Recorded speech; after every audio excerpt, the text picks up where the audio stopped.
Hello, my name's Amber. I'm a flower farmer slash florist from Blooms on the Hill, and I'm in Budgeree, which is a little area in Gippsland in Australia. And this is my photography part 2 for flower farming video. I promised I was going to do this. So this is like the technical side. I'm going to try and keep it really easy. So people who are actual photographers, you might want to look away because you probably could be much better at this. But I did do photography at uni, so I kind of know what I'm talking about. I did work as a freelance writer and photographer because writing was my major, and probably a better writer than I am a flower farmer. But anyway, so I did work in that field. So I thought I'd just break it down a little bit. As a flower farmer, it's really important to take good photos because social media is our friend. Putting stuff on Instagram, you should do it really every day. Maybe take the weekend off, but constant posting is how we can advertise for free. So I did talk about that in my part 1 flower farming and photography video. Anyway, I digress. So I showed you my camera briefly. It's not a super up-to-date one. But I've had it for quite a few years, but it works for me. It still works. Well, actually, the light meter seems to be playing up on it, so I think it needs a service. But anyway, that's my camera. It's a Canon, and I was going to get it out a lot last season and take a heap of photos, specifically dahlia photos, like take one of each of the types that I had. So with tuber sale season coming up, I was going to be able to show nice pictures of each one, and I just forgot, ran out of time, me and excuses, but I didn't get this out as much as I would have liked or should have last season. And it's very easy to just get your camera on your phone because it's with you all the time. Generally, I listen to podcasts while I'm flower farming, weeding, all that sort of stuff. So that's really handy. So if you've got your phone on you with your camera, do whip it out, take some photos. It is handy to have this though, and you can just get much better photos. And what you need to do is I'm good at lists, probably not so good at following them, but need to get better at that. But make sure that you make taking photos a part of your flower farming. It's a part of your marketing, and really you just need to go and take a whole lot at once, and then you've got them, and then you can save them somewhere and then use them gradually, particularly during winter. So I did mention that last video too. You need to have a stock of photos. So what I thought I talked about today, the technical side. So if you don't have a DSLR camera, you might want to go away. But if you don't have one, I'd seriously recommend getting one. You can get cheaper ones, you can get secondhand ones, and they're really not that hard to use. There is an automatic setting on it, this little screwy bit here. You can change it and you can have it on automatic, and the camera will pick the settings for you.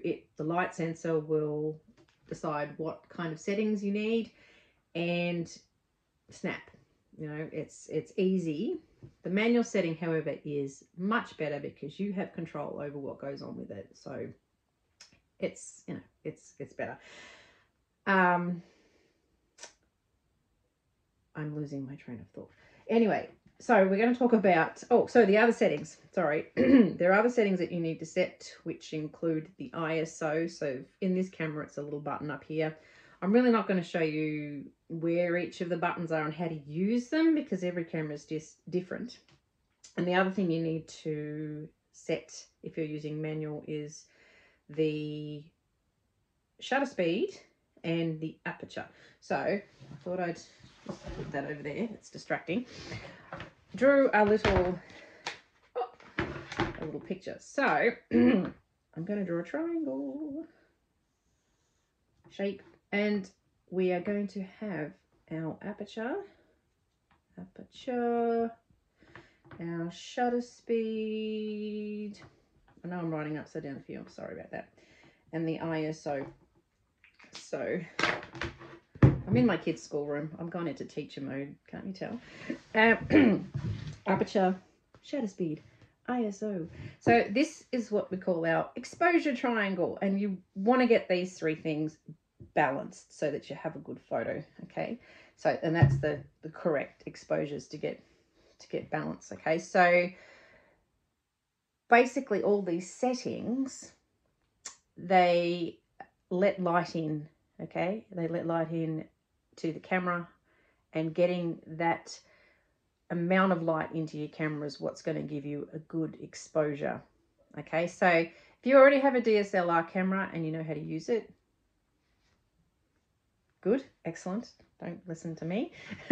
But if you're thinking about getting one as a flower farmer, it's not that scary. Okay, this sounds confusing, but let's break it down. Okay, so your shutter speed basically is the length of time that the shutter is open. All right, so let's rub all this out. Okay, I'm kind of splicing this together. I don't normally stop and start, but I want to get this right. So I was talking about shutter speed. The shutter speed is the length of time when you press the shutter, click, click, how long it's open for and how much light it lets in. So you might have a fast shutter speed. You might set it so it's fast. So it's 1/100 or 1/100th of a second, which means that when you click on that button, it will open up very quickly and shut again. Okay, so it doesn't let in as much light. Okay, snap, snap. You can also set it. Now, these aren't just the only two settings. There's a whole heap of settings on your shutter speed that you can see, that you can, when you adjust the little knob or whichever little button you've got there. So, you know, 1/10. So it's 1/10 of a second that it's open. So you can see lots of other numbers that you can, have it open for. You can even set it so that it's just open and stays open for ages. And that kind of shutter speed is if you're taking like at night. You can even set it so that it opens and stays open and you can walk away. That's pretty cool. And you know, it's on a tripod, obviously. So there are those shots you see of someone who takes a photo of the night sky and then they get the stars streaking across the sky, that effect. But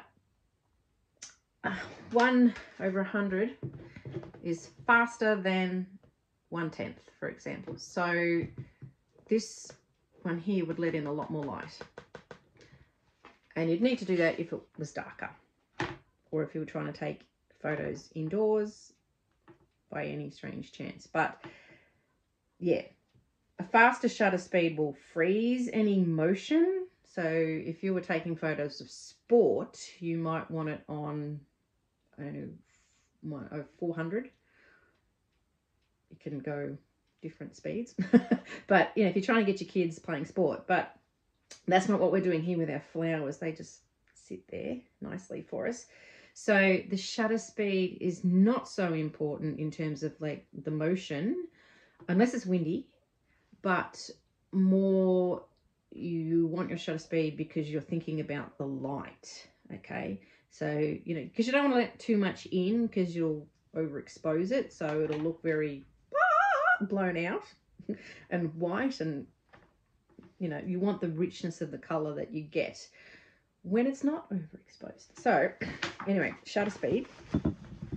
Now the aperture is, and I'm reading some notes so I don't get this right, it's the size of the opening of the lens when you press the shutter. So once again, it's just, you know, how big it opens up when you press the shutter. So this is the f-stops. You might see that term and think, what on earth is that? An f-stop. F-stop. Yeah, so turning the page, the smaller the number of the f-stop, the bigger the opening. Okay, so if I set my camera to f1.2, then it will have a large opening and let more light in. So this is the type of aperture that you would set if you're taking some photos indoors. You had some, now I have a photo at the end of the video, and as my little picture. What do you call that picture? That's at the, I don't know. Anyway, it's a lilacs I took in my son's bedroom, south facing, which in Australia is the darkest side in the southern hemisphere. And you know, the windows were the curtains were shut and only open a crack of light. So it was a really low f-stop. Okay, which means that, yeah, it will let in more light because there's less light around. So on the other end of the scale, if you were outdoors, something like f22, okay, would let in less light. Small opening. Bigger the number, smaller the opening. So that's a little confusing. Sometimes there's a lot of having to think backwards with photography. So yeah, there's a whole range of numbers in between this, okay? Now, my little nifty 50 lens, which I did mention last time, is a fixed lens. So I can't zoom in and out. You just got to move your body in and out like a freak. I'm weird today, sorry. That lens goes down to quite a low number, more so than my ones that zoom. Okay, and it's actually really handy if you're going to be taking any lower light photos. I don't take a lot of those fancy, you know, low light moody shots. I can't be bothered setting them up, basically. That's me being lazy. But I do take shots in my hay shed, and I have a door that I use. It's an old door, and I use that as a backdrop. So it's still fairly bright in there, but it is muted light. So being able to get lower is good, okay? So that's another setting, is your aperture. The last one is your ISO. I don't know what it stands for. Am I bad? Probably. Your ISO. So ISO. So that's this. Oh, it's over here. There's a button over here on mine, and it measures the sensor's sensibility to light, or sensitivity. Sensibility. Sense and sensibility. I was thinking of Jane Austen. I'm going mental. Okay, so the sensitivity to the light with those sensors. So the higher the ISO, I'm reading again, the higher the ISO, the more the sensor can make of the light. So your ISO, I think they usually always start at 100, and it'll go up. So 100, 125, then 160, what else have I got? 200, it keeps going, there's 400, right up to 1,000. I think mine can go 2,000. I think some of them can even go higher. It just depends on your camera, I think, too. If everyone knows lots about photography, you're going to write how bad I am at this. But if you are in a really dark room, again, you'd be setting it to a higher number. Okay, so your camera's more sensitive to what light there is. Okay, the trouble with having it really high is the higher you set it, the grainier your photo becomes, which you don't really want, unless you're going for that look.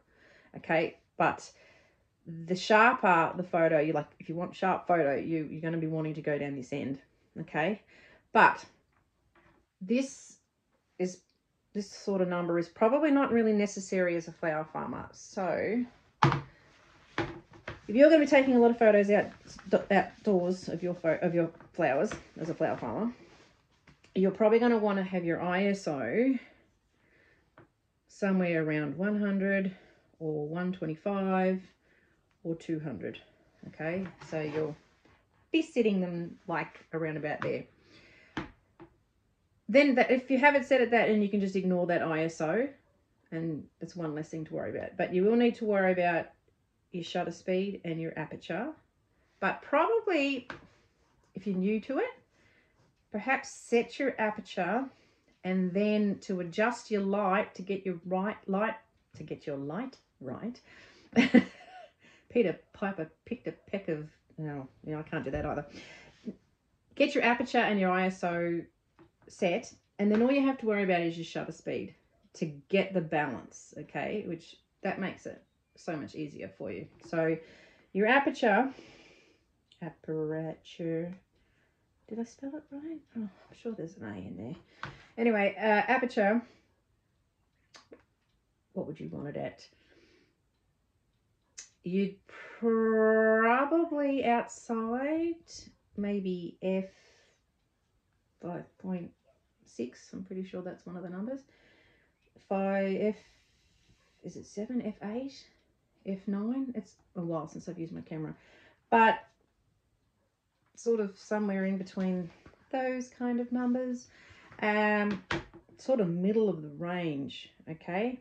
And then because you do your aperture, I like what it does when your aperture's lower like that, okay? And then you just need to set your shutter speed. So you're going to look through your camera, and mine's not working. The battery's obviously really flat, so I can't even test anything. The shutter speed then, now my light meter is on the top, and so when I half press the button in, you'll see the little line on the top, and it will start beeping at me, am I right? And then I can see where it needs to be in the middle, and then you know it's balanced. So that way I can then just look and adjust that shutter speed so that I get it right, okay? Now, you don't want your shutter speed to be too slow if you're holding it like this, because you'll get camera shake and then your photo will be blurry, and you just can't fix that up in any kind of Lightroom or anything really. If you've moved it, that's that blah, you can't really fix that. You might have to readjust your aperture a bit potentially. There's so many variables, there is, but if you can just have, you know, while you're in the field, if it's just the aperture, just the shutter speed that you're changing, then that does make it a lot easier. And it potentially will have to, because if you're shooting this way at this flower and then shooting this way at this flower, depending which way the sun's coming or the light direction, it's going to change. Also too, if you're taking a photo of a white flower compared to a darker one, that's also going to affect, you know, the sort of the light that's bouncing into it. So it's just a matter of playing, and the beautiful thing about a DSLR camera is that you're not wasting heaps of film. When I was at uni, these didn't exist. That's how old I am. So I had an SLR, so you had to take a shot and then wait for actually I had to develop the film and the photos myself, but you had to wait. And even if you sent them off to the chemist, remember you doing that? Pharmacist, chemist, drugstore in America. Yeah, wait till they come back. So that was insane. But this way, just look. If it doesn't work, just press delete. So it's just practice. It really is just practice. And there's heaps of better photography sites other than me that knows what they're talking about. So, but yeah, I'd recommend just playing with a shutter speed over everything else once you get the other things set. So your ISO, you're probably going to want to keep on a lower number. You don't want a high number because it'll completely be way overexposed. Lower number, and then you're not going to have a grainy photo. Your aperture, somewhere generally probably around the middle, or if it's really bright, your number's going to need to go up. So you might even need to be f11, maybe even f22. So that'll make the bigger number with the f-stop will make the smaller hole, letting in less light if it's a really bright day. And then that way, yeah, just play with your shutter speed. So you don't want it to be too slow. So anything under 60 is starting to sort of get too slow. So you kind of want to maybe 100. Yeah, like so that you can snap and it's not going to wobble. Or get yourself a tripod. They're not really that dear. Once again, you can look up secondhand things as well. So yeah. that's that's trying to do photography in a nutshell. The other thing I'd say is the light. I'll do a separate light video, but don't shoot in the middle of the day, because then your light is really glary and really too harsh. You want to do either the morning or you want to do the late afternoon and get that golden hour light, because it's much softer, it's way easier, and yeah, you're not going to get these hugely overexposed photos. So it is much better and less time consuming to get it right in the camera in the first place than having to then go and edit the hell out of them later on. And I mean, you can do that, but if it's way too exposed, then it's not really much you can do. Wait, in case you're really good at Photoshop or Lightroom. Anyway, I will stop jibber jabbering again. I'm getting very chatty, and I hope that's helpful. Buy a camera if you're a flower farmer. It's necessary, really, and you don't have to get an expensive one. You can get them cheap. I will see you another time. Have a good week. I'm back. I'm just adding a quick PS because I just forgot something about the aperture. Important.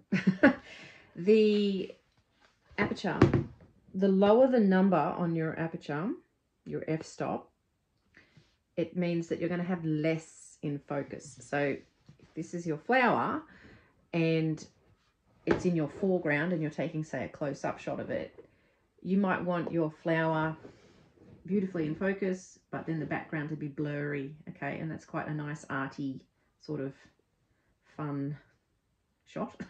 So, but that lower that number, yeah. So if your aperture is really low, you'll often find that you might have a flower where some of the petals are in focus. It depends on the size of the flower, of course, but the petals that are back a bit might be out of focus, and that's okay too. It's all part of the shot. But the higher your f-stop, the more of the photo will be in focus, okay? So if you want to take a shot of your field or your paddock or your flower patch, or whatever you call it, and you know you want the foreground in focus, you want the middle ground and the background, you're going to need to have a higher f-stop number, okay? The higher the number, the more in focus. So more number, more focus. Less and less number, less in focus. So yeah, you do sort of need to, you know, you can set this and leave it at that and have it so that it's, you know, a lower number outside because you've got more light. Then I'd think about what kind of shot you want. Are you taking up close ones? Do you want just that photo, that flower in focus and the background to be a bit blurry? Then let's go something lower. Then you'll have to adjust your shutter speed to suit that. So if you've got a lower number there, you are letting in more light, so your shutter speed will have to be faster, okay? If you're taking that shot of the field and you want lots of it in focus, then you're going to go for a higher number, all right? And then your shutter speed will have to be slowed down, okay? So that you're letting in a bit more light, because these higher numbers are going to have that smaller hole in your as it opens up and letting in less light. So you need to compensate it with your shutter speed and have it opening up longer, okay? So confusing. I've probably just confused you more, but yeah, so don't worry about him so much. Set him and leave it. Think about the type of shot and then play with that shutter speed, yeah? Sorry, I really am going now. I forgot completely. It's made it a very mismatching kind of video, but I really can't be bothered doing this again, so this is it. Have a good day. I won't come back. Oh, later. Bye.